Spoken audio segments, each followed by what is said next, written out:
apa praktek yang paling menantang yang dirasa sejauh ini nih yang paling challenge gitu, paling challenging buat saya? Ada praktik terkait K3. Iya, K3 ya? Iya, kita diajarkan untuk praktik K3 itu simulasi saat gempa. Oh, saat gempa? Iya, simulasi kebakaran itu kita.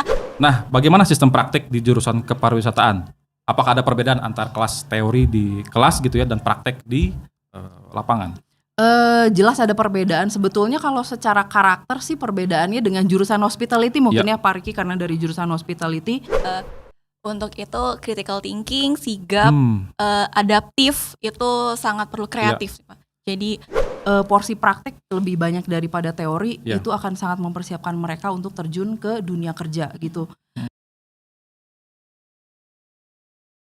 Hai NHIers, selamat datang kembali di podcast Poltek Parahyanai Bandung. Kali ini kami mengundang Ibu Pita Ratnasari, Kepala Laboratorium Praktik Jurusan Kepariwisataan, dan Naura, mahasiswa program studi pengelolaan usaha rekreasi, salah satu program studi di bawah jurusan kepariwisataan. Kita bakal ngobrolin hal yang banyak sekali ditanyakan oleh calon mahasiswa tentang bagaimana sih praktik di jurusan kepariwisataan.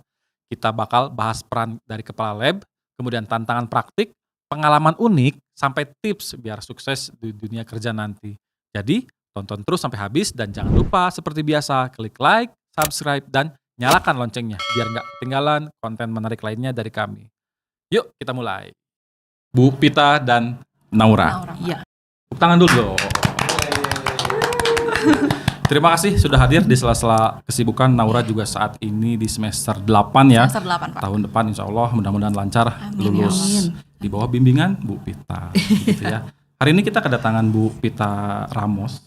Bu Pita Ramos ini apanya Lemos ini nggak tahu. Krisdayanti Jadi kali Pak. Bu Pita Ramos ini mengingatkan saya pada sosok figur film dibintangi Denzel Washington saat itu tentang seorang anak yang diculik oleh gerombolan narkoba begitu. Nah, ini Bu Pita Ramos saat itu masih kecil, sekarang sudah besar. Besar. Bu Pita Ramos saat ini di Poltek Parahyanai Bandung sebagai kepala praktik Kepala Laboratorium Praktik Jurusan Kepariwisataan. Betul. Bu Pita, sedikit terkait dengan kepariwisataan, ada program studi apa saja di bawah jurusan kepariwisataan? Jadi sebetulnya di dalam jurusan kepariwisataan itu tuh kami ada 2 program studi lagi di dalamnya, yaitu program studi pengelolaan usaha rekreasi dan juga program studi destinasi pariwisata untuk saat ini. Ada 2 berarti Ada ya? 2, betul. Ada 2. Oke. Nah, tugas Bu Pita sebagai Kepala Laboratorium Praktik Kepariwisataan bisa dijelaskan dulu mungkin ya, kita semakin mengenal juga terkait dengan jurusan kepariwisataan. Apa saja tugas dan peran Kepala Lab Praktik di jurusan kepariwisataan ini? Sebetulnya secara garis besar sih memang Kepala Laboratorium itu yang jelas mengkoordinir seluruh kegiatan praktik yang di ada kedua di prodi, ya? Betul, yang ada di program studi baik destinasi pariwisata maupun di pengelolaan usaha rekreasi. Karena kebetulan kan program praktiknya terkait dengan mata kuliah dengan SKS praktik, itu semua harus dikoordinasikan supaya betul. kami kan itu dari mulai ketersediaan ruangan, peralatan juga kami yang mengkoordinir. Selain itu juga untuk kepala laboratorium sendiri, karena kami selain praktiknya internal gitu ya di dalam lingkungan kampus Poltek Parahyanai Bandung, kami juga berpraktik dengan rekan-rekan kami industri-industri di luar kampus. Nah, itu juga saya istilahnya mengatur penjadwalannya lah istilahnya gitu. Jadi secara garis besar itu.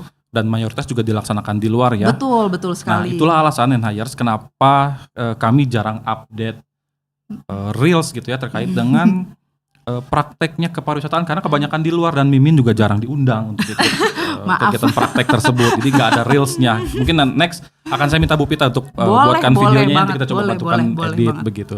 Nah, bagaimana sistem praktek di jurusan kepariwisataan? Apakah ada perbedaan antar kelas teori di kelas gitu ya dan praktek di lapangan? Jelas ada perbedaan. Sebetulnya kalau secara karakter sih perbedaannya dengan jurusan hospitality mungkin ya Pak Riki, karena dari jurusan hospitality ada minggu tersendiri kan untuk praktik. Nah, kebetulan kalau di jurusan kepariwisataan tidak ada. Jadi tergantung mata kuliah apa yang sedang ada SKS praktiknya. Itulah kami melakukan praktik di situ gitu. Terus selain itu juga karena kami banyak terkoneksi atau relate dengan industri-industri pariwisata di Bandung Raya gitu ya untuk praktik eksternalnya. kita seringkali juga mengadakan praktik kadang-kadang di akhir pekan gitu. Jadi ada kegiatan seperti termasuk Sabtu Minggu berarti. Termasuk Sabtu atau Minggu. Sabtu Jadi atau Minggu. mahasiswa juga harus libur dong Ya, gitu. betul. Jadi kita pengen tahu gitu kayak istilahnya nuansa praktik real di lapangan dengan industri-industri pariwisata di luar tuh seperti apa sih? Ya. Ketemu wisatawan langsung tuh seperti apa sih rasanya? Ya.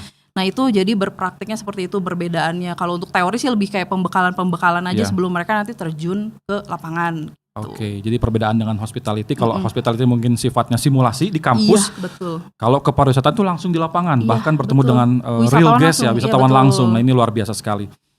Nah di kampus sendiri apa saja fasilitas praktik yang tersedia untuk mahasiswa saat ini? Oke, nah untuk menariknya sebetulnya untuk praktik internal sendiri itu tuh kalau untuk dari program studi destinasi pariwisata kita punya peralatan seperti GPS, terus punya binokular juga. Binokular ya. Terus kita juga banyak bermain di software di komputer Pak, karena kami kan di destinasi pariwisata tuh berhubungan langsung dengan banyak pemetaan gitu, pemetaan kawasan. Nah kita biasanya dari hasil berpraktik di lapangan dengan peralatan GPS gitu, kami langsung tuangkan itu nanti ke beberapa sistem gitu, software-software, sehingga kami menciptakan peta kawasan. Nah sedangkan untuk program studi pengelolaan usaha rekreasi sih lebih ke, kalau untuk praktiknya kita punya panel wahana, karena kita juga salah satu praktiknya adalah untuk mengoperasikan wahana gitu ya di taman rekreasi. Terus selain itu juga kita punya VR gitu ya, kita coba engage dengan teknologi sekarang lah, dengan virtual reality, kita punya peralatannya juga. Jadi semua itu tuh walaupun itu sebetulnya peralatannya untuk masing-masing prodi, tapi kadang-kadang kita saling membutuhkan satu sama lain juga, jadi saling bertukar alat juga. Betul. Gitu. Nah ini memang pengalaman praktik ini jadi penting ya untuk mahasiswa sebelum nantinya terjun ke industri pariwisata. Jadi jika ada pertanyaan seberapa penting pengalaman praktik jurusan pariwisata, ya tentu saja sangat penting pasti jawabannya saya yakin, karena sebelum terjun ke industri nanti diharapkan ya praktiknya sudah matang duluan begitu ya. Nah sejauh ini apa tantangan terbesar dalam mengelola program praktik di jurusan kepariwisataan? Sebetulnya karena ini ya Pak ya, kalau misalnya kita berpraktik internal gitu ya, ada beberapa peralatan memang yang menjadi keterbatasan kami ya, karena memang tidak mungkin diadakan di sini seperti mungkin dari pengelolaan usaha rekreasi gitu ya, dari program studi tersebut gitu yang biasa kita sebut program studi PUR. Kita kan mengoperasikan wahana, kita kan tidak mungkin membeli wahana roller coaster gitu ya ke dalam kampus gitu. Jadi memang akhirnya anak-anak kita praktikan di luar gitu untuk apa sih, operasionalisasi wahana gitu. Untuk destinasi pariwisata juga kita kan mengoperasikan alat-alat GPS. Kayaknya kok kalau mengukur ketinggian lahan di kampus tuh kayaknya tidak mungkin gitu ya. Jadi mau tidak mau kita ke hutan-hutan, ke lapangan gitu. Itu paling mudahnya lah, karena untungnya di Bandung tuh banyak hutan kota gitu. Jadi bisa berpraktik di situ. Berarti Naura juga sering ya ikut ke lapangan praktik, bukan sering ya, karena bagian dari kuliah ya begitu, pasti akan ikut. Sejauh ini kan sebagai informasi NHRS Bu PT ini juga alumni dari Poltek Parahyanaya Bandung tahun 2005 Pak. 2005. Bisa diprediksi berapa usianya ya? Cukup ancient saya. Nah, ada perbedaan nggak kurikulum praktek ketika dulu Bu Pita kuliah di tahun 2005 dengan sekarang nih? Oh jauh banget sih. Ya? Jauh banget. Sebetulnya perbedaan paling signifikan tuh karena dulu ketika saya masih mahasiswa gitu ya, engagement saya dengan industri itu lumayan dibilang cukup minim sebetulnya tuh. Nah sedangkan mahasiswa sekarang enaknya mereka lebih secara mental lebih lebih siap lah, karena udah sering ketemu dengan industri dan dengan pengunjung gitu. Kalau dengan dulu saya mungkin praktiknya sesederhana field trip lah istilahnya gitu. Nah sekarang mahasiswa tuh pola prakteknya udah macem-macem. Bukan gitu. hanya field trip begitu. Bukan hanya field trip. Jadi memang mahasiswa sekarang jauh lebih diuntungkan lah istilahnya gitu. Dan field tripnya bukan hanya sekedar jalan-jalan, tentu saja berbeda mungkin dengan field tripnya mahasiswa jurusan hospitality, di mana di perjalanan itu akan full bisa tidur mungkin, tapi kalau ke pariwisataan jangan harap, betul ya, seperti itu ya, jangan harap bisa tidur, apalagi mual pengen muntah, wah jangan harap gitu ya, bisa seperti itu di jurusan kepariwisataan. Kita masuk ke segmen 2, lebih banyak ke Naura. Naura saat ini sudah semester 8. Betul Pak. Bagaimana pengalaman praktek pertama saat itu, kalau kita flashback lagi ke semester pertama, apakah sesuai ekspektasi ketika mendaftar ke Poltek Parahyanaya Bandung, atau ada culture shock, kalau bahasa anak sekarang culture gitu, atau kaget, ternyata gini nih ujian atau prakteknya begitu? Sebelumnya aku kan memang angkatan COVID Pak. Angkatan COVID ya? Iya. Sempat kuliah online berarti? Iya betul, selama 2 tahun 2 tahun ya? online dan untuk semester 3 kita udah mencoba untuk praktik. Ternyata ternyata gini nih untuk praktik di dunia pariwisata, terkait gimana cara handling gas. Kita diajarkan untuk cara untuk handling gas. Terus juga manajemen resiko. Kita diajarkan untuk bagaimana sih kita belajar manajemen resiko di tempat-tempat wisata, cara menghandling kalau misalkan ada tamu komplain, ada tamu-tamu yang memang merasa butuh bantuan kita tuh kita diajarkan tuh kayak gitu. Oke, nah dari tadi yang disebutkan, apa praktek yang paling menantang yang dirasa sejauh ini nih yang paling challenge gitu, paling challenging buat saya? Pernah itu ada challenge, bukan challenge-nya, ada praktik terkait K3. Iya, K3 ya? Iya, kita diajarkan untuk praktik K3 itu simulasi saat gempa. Oh, saat gempa? Iya, simulasi kebakaran, itu kita diajarkan untuk hal itu sih. Jadi jangan sampai ketika nanti terjadi gempa kita malah ikutan lari gitu ya, bukan malah menyelamatkan tamu gitu, menyelamatkan malah kita ikutan panik gitu kan, jangan sampai seperti itu kan, meskipun ya tetap harus safety first. Nah, dari pengalaman Naura sudah semester 8 nih, keterampilan apa yang paling berharga yang saat ini penting banget nih buat kita sebelum terjun ke industri, itu yang harus kita miliki? Untuk itu critical thinking, sigap, adaptif, itu sangat perlu kreatif sih, Pak. Jadi fast respon, berpikir cepat, begitu ya, ini luar biasa sekali. Jadi di Poltek Parahyangan Bandung juga diajarkan seperti itu. Jadi jangan harap ketika masuk ke Poltek Parahyangan di kelas juga ada soal hitung-hitungan nggak kalau misalnya? Ada, Pak. Ada. Nggak tahu ini kabar baik atau kabar buruk nih buat teman-teman yang menghindari hitung-hitungan pada saat kuliah. Ada, Pak. Sejauh ini ada kejadian unik atau lucu saat praktek gitu bersama teman-teman satu kelas? Karena ini kan untuk berangkat ke tempat praktek itu kan pasti akan bersama-sama satu kelompok mungkin atau satu kelas begitu ya. Sejauh ini seru ya ini ya. Saat itu pernah ada mungkin apa kejadian unik, lucu? Kejadian unik, lucu itu setiap mahasiswa itu menampilkan sisi lucunya masing-masing sih, Pak. Jadi jadi ada beberapa saat ini. Jadi teman-teman itu akan ketahuan seperti apa pada saat praktek justru. Iya, betul, Pak. Terus juga waktu kita pergi berangkat untuk lapangan ke Semarang gitu, kita adventure, main ATV itu. Oh iya? Iya, main ATV itu semuanya kena lumpur semua. Nah, ini luar biasa. Kalau teman-teman hospitality jangan ngiri karena ya kepariwisataan langsung tur ke tempat, ke lapangan karena yang bagian dari praktek. Teman-teman kan juga di Nusantara seperti itu. Nah, Naura juga sudah mengalami praktek kerja nyata ya. Sejauh ini sudah di semester berapa kemarin? Semester 7, Pak. Semester 7 ya. Nah, apakah kegiatan praktek ini membantu Naura dalam memahami bagaimana sebenarnya industri pariwisata bekerja? Jadi pada saat praktek kerja nyata atau magang, pengalaman praktek yang didapat di kampus apakah berguna pada saat magang? Berguna, Pak. Kenapa? Karena pariwisata ini lini bisnisnya sangat luas. Kebetulan saya ambil di bagian event spesialis. Event spesialis? Iya, jadi bantu untuk menghandle event-event pariwisata, event-event pemerintahan. Jadi memang mungkin skalanya besar-besar dan kita sebelumnya memang di PUR itu di Pengelolaan Usaha Rekreasi itu ada FBP. FBP? Iya, FBP atau Forum Bisnis Pariwisata. Oh, Forum Bisnis Pariwisata, ya itu acara tahunan juga rutin ya? Iya, betul, Pak. Jadi kita dari semester 2, semester 3, semester 4 itu memang harus running event sendiri, nyari sponsor sendiri. Jadi memang udah diajarkan dari prodinya sendiri. Oke, ini luar biasa sekali. Ini salah satu pencerahan. Semoga untuk teman-teman yang mungkin masih bingung mau ngapain ke jurusan pariwisata, dari Bu Pita dan Naura ini saya yakin akan memberi pencerahan.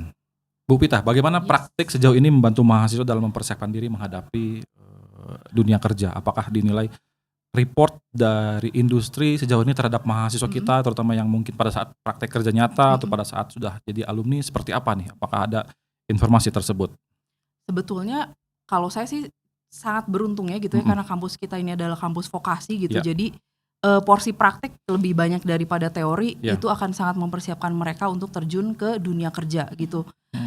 Setidaknya gitu mengurangi kekagetan mereka melihat dunia kerja, at least itu, karena ketika mereka berpraktik walaupun belum ketika masa praktik kerja nyata atau PKN atau magang gitu ya, mahasiswa prodi destinasi pariwisata dan pengelolaan usaha rekreasi itu kan berpraktik ketika akhir pekan gitu. Mereka sudah banyak bertemu dengan kolega kerja gitu ya di industrinya masing-masing, juga ketemu dengan pengunjung.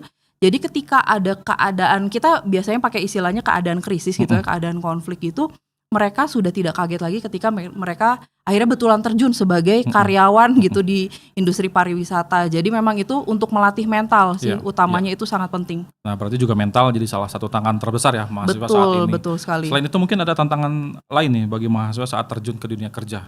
Di industri selain apa mental yang harus disiapkan begitu ya? Sebetulnya kalau untuk tantangan utama sih pasti penyesuaian. Pertama ini kan karena kita ada praktik internal dan eksternal, mungkin ini dialami juga oleh semua jurusan gitu yang ada di kampus Poltek Parahyanha Bandung. Ketika berpraktik di dalam gitu ya, di dalam lingkungan kampus, kita kan tingkat toleransinya dosen pasti lebih tinggi dong. Nah sedangkan ketika mereka berpraktik diimbangi dengan berpraktik eksternal gitu di luar, mereka jadi tahu gitu, oh ternyata dosen ini tuh lebih toleran loh terhadap kesalahan daripada ketika di industri gitu. Nah menerjunkan mereka ke industri gitu ya, ke real life lah istilahnya, ketika nanti mereka lulus mereka akan real life lah gitu mengalami.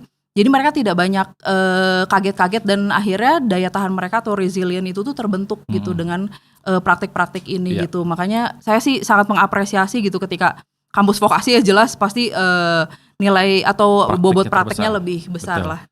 Sehingga pada saat terjun ke industri sudah siap, bukan lagi harus beradaptasi proses cepat, langsung sudah digunakan oleh industri.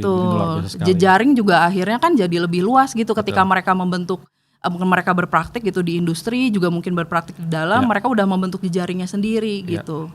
Baik, ini luar biasa sekali. Naura, sejauh ini di semester 8 sudah berpikir pada saat lulus Naura akan seperti apa? Akan bagaimana setelah selesai berkuliahan? Oke. Itu sudah ada pikiran untuk mau terjun kemana, bantu loncatan yang mau kemana dulu, setelah itu mau kemana itu sudah ada. Mungkin mau belajar untuk di bagian marketing dulu, marketing sales and marketing, baru nanti untuk hal itunya baru mau target ke corporate yang lebih besar gitu. Baik, Bu Pita, sejauh ini seberapa besar peluang lulusan kepariwisataan terutama di Poltek Parahyanha Bandung di industri pariwisata? Apakah terserap dari hasil tracer study, apakah terserap bagus di industri? Sebetulnya kalau untuk serapan istilahnya ya mahasiswa lulusan dari Poltek Parahyanha Bandung atau khususnya gitu ya kedua program studi yang ada di bawah jurusan kepariwisataan jelas sangat baik gitu. Bahkan kami beberapa kali bertanya gitu ya ke mahasiswa yang sedang menyusun proyek akhir gitu ya Pak ya. Itu tuh bahkan mereka ada yang sudah bekerja gitu ketika mereka sambil menyusun proyek akhir gitu, dan untungnya mereka bisa menyeimbangkan gitu ya antara pekerjaan dengan proyek akhirnya, karena itu yang saya alami juga dulu ketika saya berkuliah gitu, saya sedang mengerjakan proyek akhir saya sambil bekerja waktu itu gitu. Karena juga teman-teman di jurusan kepariwisataan kan sebetulnya sudah terbiasa menulis dalam hal pembuatan laporan, betul banget. Sehingga pada saat membuat tugas akhir atau apa sebutannya? Proyek akhir. Sudah lebih akrab dengan berbagai teknik penulisan gitu. Jadi juga tidak ada kendala, dan salah satu yang tingkat kelulusannya tinggi tiap angkatan juga ya jurusan kepariwisataan tentu saja, Pak. Karena nggak banyak yang mundur begitu ya, karena sudah terbiasa menulis. Nah, tadi disampaikan mungkin beberapa ada mental dan lain-lain. Nah, sejauh ini apa peran soft skill dalam industri pariwisata yang calon lulusan nanti harus dimiliki gitu oleh calon lulusan nanti, soft skill, hubungan dengan soft skill? Apakah kemampuan negosiasi, kemampuan berbicara di depan umum, atau kemampuan mungkin berbicara dengan teman kerja? Ini kemampuan apa yang kira-kira perlu dikuasai oleh mereka? Sebetulnya ketika terjun ke dunia kerja, soft skill itu tuh yang pertama pasti jelas sangat bermanfaat, karena sebetulnya ketika kita bicara soft skill gitu ya, itu tuh sebetulnya kan jadi salah satu penciri kampus kita gitu ya. Kalau mereka punya karakter yang baik, itu mengembangkan soft skill yang baik, itu biasanya nanti akan lebih bisa diapresiasi oleh industri-industri. Dan berkaitan dengan sebenarnya soft skill apa sih yang paling dibutuhkan gitu ya ketika terjun ke dunia kerja. Sebetulnya apapun yang dipelajari di kampus gitu, soft skill apapun semuanya pasti bermanfaat di dunia kerja. tidak ada satu yang lebih berat, satu yang lebih rendah gitu. Semuanya sama rata dibutuhkan gitu, karena ketika semuanya bersinergi gitu ya, soft skills yang dipelajari oleh mahasiswa ini, mereka akan jadi sebetulnya apa ya, calon-calon pekerja yang baik gitu. Nah, Naura dulu dari SMA atau SMK? Dari SMK, jurusan memang kepariwisataan. Akomodasi perhotelan. Akomodasi perhotelan, justru sebelum di hospitality ya, di Iya, perhotelan. betul. Sekarang tiba-tiba ke Pariwisata. kepariwisataan, memang pilihan dari awal. Kira-kira ada perbedaan antara dulu pada saat SMK kemudian di kampus? Ada Pak. Ada sangat, ya pasti ya. Sangat ada perubahan. Dan selama 8 semester kemarin itu semua hard skill, soft skill dipelajari ya. Soft skill terutama ketika kegiatan praktek, ketika kegiatan bersama teman-teman gitu ya, ketemu orang-orang baru, ketemu pada saat magang, menciptakan networking, itu juga berguna ya nanti pada saat Naura akan lulus. Bu Pita, saat ini apa yang paling dicari di industri pariwisata, terutama sepengalaman Bu Pita sudah berapa tahun begitu ya, apakah lebih ke hard skill yang dimiliki oleh mahasiswa atau attitude, atau bahkan mungkin kolaborasi antara keduanya nih? Sebetulnya yang jelas perusahaan tuh pasti melihat kolaborasi antara keduanya gitu. Hard skill dan attitude ya. Hard skill dan attitude. Terus selain itu juga sekarang kalau kami melihat trennya dari industri-industri yang berkaitan dengan jurusan kepariwisataan tuh lebih ke critical thinking. Itu yang sangat dicari dari mahasiswa gitu. Selain itu juga kemampuan untuk berkomunikasi di depan umum. Itu yang paling banyak dicari oleh industri saat ini. Pertama karena critical thinking itu tuh sebetulnya mahasiswa yang bisa berpikir dengan kritis itu tuh biasanya dia lebih cenderung bisa menemukan peluang-peluang di tengah keadaan apapun. Itu sih yang lebih akhirnya jadi skill yang lebih dicari oleh industri seperti itu. Dan biasanya orang yang dengan memiliki critical thinking adaptasinya juga cepat begitu ya, ini luar biasa sekali. Dan itu bisa didapat di Poltek Parahyanai Bandung. Kalau kita flashback ke kondisi setelah pandemi ini. Kira-kira apa industri pariwisata ini berubah seperti apa nih setelah pandemi dibanding dengan sebelum pandemi? Apakah ada hal-hal khusus juga yang harus dipersiapkan oleh mahasiswa antara kondisi industri kepariwisataan dengan sebelum COVID, kemudian setelah COVID? Atau kondisinya saat ini di tahun 2025 sudah kembali ke kondisi sebelum COVID ya? Mungkin ya seperti itu ya. Sebetulnya kalau dibilang kita kan sebenarnya waktu itu sempat pakai istilah new normal ya, tapi betul. Pada akhirnya sebetulnya pasti ada perubahan-perubahan yang tidak bisa dikembalikan seperti keadaan semula sebelum pandemi gitu ya. Seperti keadaan sekarang gitu, tantangan-tantangan yang berkaitan dengan industri pariwisata, akhirnya kita menyadari gitu kalau ternyata digital tourism tuh sangat berkembang dan bisa gitu. Bisa dikembangkan apalagi sekarang dibantu dengan teknologi yang berkaitan dengan AI dan lain-lain. Terus virtual tour juga semakin berkembang. Jadi itu sebetulnya pandemi kemarin gitu ya 2 tahun itu tuh akhirnya mengajarkan kita untuk itu tadi, kalau kita berpikir kritis tuh kita bisa membuka peluang lain gitu. Kita tidak bergantung kepada pariwisata yang konvensional itu sih. Betul. Plus minus akhirnya pandemi itu gitu. Betul. Bu Pita, apa ada tips khusus agar mahasiswa bisa sukses dalam praktek dan nanti kemudian setelah lulus seperti Naura yang akan segera lulus di dunia kerja? Tips mungkin untuk mahasiswa saat praktek dan pada saat sebelum nanti masuk kerja. Sebetulnya ketika kita banyak berpraktek gitu, pada akhirnya gitu kita sebagai mahasiswa tuh harus menjadi insan pariwisata yang berwawasan luas. Terkadang seperti ini nih, kalau mahasiswa tuh berpikirnya kalau saya di program studi tertentu gitu, misalnya di program studi A, ya udah saya cuma belajar A aja, saya nggak mau tahu B, C, D. Padahal ketika berpraktek di lapangan gitu, nanti pun ketika bekerja, wawasan yang luas itu tuh akan membantu dia untuk lebih berkembang gitu. Kadang-kadang misalnya paling mudah seperti inilah, saya ambil contoh di jurusan kepariwisataan gitu. Kami kan belajar tentang kawasan wisata, terus unit bisnis di kawasan wisata tersebut gitu. Tapi kita juga harus mau tahu gitu, sebenarnya perkembangan industri akomodasi itu seperti apa sih? Perkembangan industri perjalanan itu seperti apa sih? Karena pada akhirnya nih ketika di lapangan gitu kita bertemu dengan nanti petinggi-petinggi perusahaan, terus dengan rekan kerja, pada akhirnya tuh pengetahuan yang akan ditanyakan tidak hanya tentang program studi atau kayak perkuliahan-perkuliahan di mana kita belajar gitu di situ. Jadi saya sih berharapnya gitu mahasiswa tuh ketika berpraktik belajar juga mengenai hal-hal yang lain gitu, tidak hanya terkurung dengan program studinya gitu. Jadi tetap juga update knowledge hospitality, sangat penting. Juga perjalanan gitu ya, sangat tour penting. Travel seperti ini juga penting. Jadi jangan karena kepariwisataan hanya pariwisata yang Iya, diukur, betul. tapi akomodasi di dalamnya juga Betul sekali. harus diupdate nih knowledge-nya. Iya. Naura, dari sejauh ini pengalaman praktek yang sudah diikutin, apa tips buat adik kelas nih, adik tingkat, terutama yang mungkin nonton hari ini akan segera mengikuti pendaftaran, kemudian seleksi nanti begitu ya, agar lebih siap menghadapi praktek, nggak terkejut, nggak kaget gitu. Sebenarnya praktik di NHI ini sangat menyenangkan karena Sangat kita menyenangkan. belajar banyak sekali hal-hal yang sebelumnya kita nggak tahu jadi tahu. Dan untuk tipsnya apa ya, maksudnya kita harus belajar untuk adaptif, harus critical, yang tadi dibahas sama Bu Pita itu Ya. critical thinking. Kita harus melihat peluang-peluang dari praktek-praktek ini. Ya. Nanti tuh di sini kita harus kayak gini loh, nanti kita di sini harus kayak gini loh. Jadi kayak kita harus mencoba untuk berpikir Ya. di mana ada peluang, di situ kita harus seperti apa sih. Oke.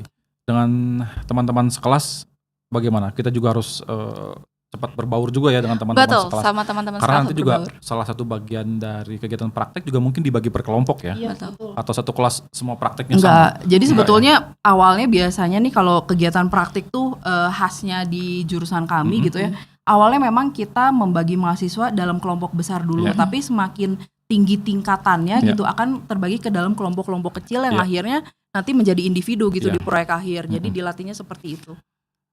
Bu Pita, sejauh ini apa kesalahan yang paling sering dilakukan mahasiswa saat praktek dan mungkin gimana nih cara mahasiswa biar terhindar dari kesalahan tersebut?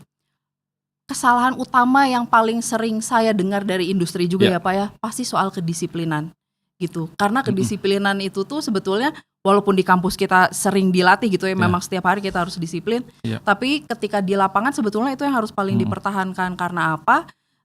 Kedisiplinan tuh mencerminkan seseorang lah gitu. Jadi cirinya dia gitu.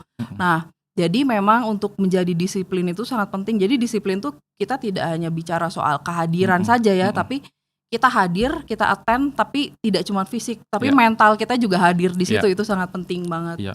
Ini luar biasa sekali. Jadi memang banyak yang akan didapat ketika teman-teman NHIers, calon NHIers juga ketika masuk ke Poltek NHI Bandung. Critical thinking, adaptif, itu semua akan didapatkan. Naura yang mungkin dari sejak SMK masih belum kebayang akan seperti apa, dan sekarang tiba-tiba sudah semester 8 pasti sudah banyak nih yang di kepala dan sudah tahu harus apa.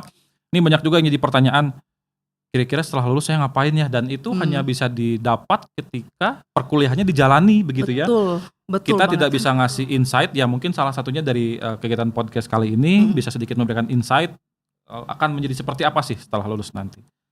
Destinasi wisata favorit Bu Pita sejauh ini apa yang destinasi yang paling terbaik? Yogyakarta sih kalau saya tetap Yogyakarta ya, ya. walaupun Kenapa dengan Yogyakarta? segala macam perubahannya ya. Karena saya dulu pernah tinggal di sana gitu oke. untuk bekerja gitu. Pada akhirnya itu salah satu kota yang terasa homey buat saya Iya. gitu. Walaupun sekarang dengan segala perkembangan dan kemacetannya, tetap sih the best lah Yogyakarta buat saya. Saya nggak pernah bosan buat datang ke Luar Jakarta. biasa. Atau mungkin meninggalkan kenangan tersendiri ya, ada tertinggal Ada mungkin sih di Pak, Jakarta. dikit ada. lah. Ada yang tertinggal di Yogyakarta. Nora, apa sejauh ini destinasi pariwisata favorit? Sama ada Dieng dan Jogja. Dieng dan Jogja, Yogyakarta juga ya. Ini Iya. nggak nyebut Bandung ternyata. Enggak lah Pak. Nora, sejauh ini pilihannya kerja atau wirausaha? Lebih suka mana? Saat ini kerja. Kerja ya. Jadi kerja suatu saat mungkin setelah bekalnya cukup, Iya. baru wirausaha. Tempat praktek yang paling berkesan sejauh ini?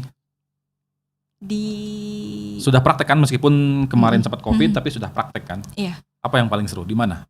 Di TWGC, di Terminal Grafika. Oh, Grafika Cikole. Cikole, iya betul. Dekat Pak kan di Bandung Iya, Raya betul. juga. Apa yang dilakukan di sana biasanya? Di sana kami praktik terkait ada di bidang-bidang tertentu. Kebetulan saya di situ pada saat itu pada produk. Jadi melihat produk-produk apa yang dikembangkan, apa aja sih yang produk-produk dan pelayanan di sana tuh yang seharusnya diperbaiki, dikembangkan, diupdate kayak gitu. Satu kata yang menggambarkan pengalaman praktek sejauh ini di jurusan kepariwisataan. Satu kata, jangan satu kalimat. Pusing. Pusing ya, jawabannya pusing ternyata. Sudut pandang mahasiswa ya Iya. Pak. Apa yang Tapi bikin pusing? menyenangkan, Pak. Bikin laporannya ya mungkin ya. Enggak bikin laporannya, bikin sebenarnya enggak pusing, bukan dalam artian pusing negatif, Iya. tapi pusingnya tuh kayak oh ternyata kita harus melihat ini Iya, ya, ternyata kita betul. harus ini ya, kita nggak bisa untuk lihat satu hal aja, kita harus lihat semuanya tuh, kita harus lihat untuk jadi satu kesatuan gitu. Baik. Bu Pita, satu keterampilan yang wajib dimiliki semua mahasiswa kepariwisataan. Keterampilan ya. Satu skill. Baik itu hard skill, soft skill. Komunikasi, Pak. Sangat penting. Ini penting, komunikasi ya. Menurut Naura? Adaptif, Pak. Adaptif ya? Iya, jadi kita harus adaptif sama keadaan, betul. Menyesuaikan. Tempat wisata di Indonesia yang menurut Ibu Pita dan Naura underrated, tapi wajib dikunjungi. Mungkin pernah berkunjung ke destinasi pariwisata mana, ini bagus loh teman-teman buat dikunjungi, tapi sejauh ini mungkin belum viral gitu. Ada? Sejauh ini atau belum pernah berkunjung? Sejauh ini Naura berkunjung ke tempat-tempat yang viral-viral gitu ya? Sebenarnya mungkin saat saya ke sana underrated, tapi sekarang udah bagus. Di mana ini? Iya. Di Dieng sih, Dieng Pak. ya? Iya. Mungkin sekarang sudah bagus ya, seiring dengan viral. Iya, betul. Mungkin ditambah dengan kawat-kawat bentuk lope gitu. Betul. Ciri khasnya wisata di Indonesia itu suka ada gitu kan, tiba-tiba ada patung-patung gitu. Bu Pita pernah berkunjung ke tempat pariwisata yang underrated mungkin? Kalau buat saya mungkin sekarang Kulon Progo ya, karena kebetulan karena kemarin saya pernah saya lagi main ke Yogyakarta juga. Kebetulan saya motoran tuh ke daerah Kulon Progo dan itu bagus banget gitu. Dan ada apa di sana? Di sana ada persawahan, terus ada di situ yang saya suka tuh karena di sana banyak workshop kayak gitu ya, workshop yang berkaitan dengan pemberdayaan masyarakat lokal, itu saya suka banget. Terus saya bersepeda juga di Kulon Progo.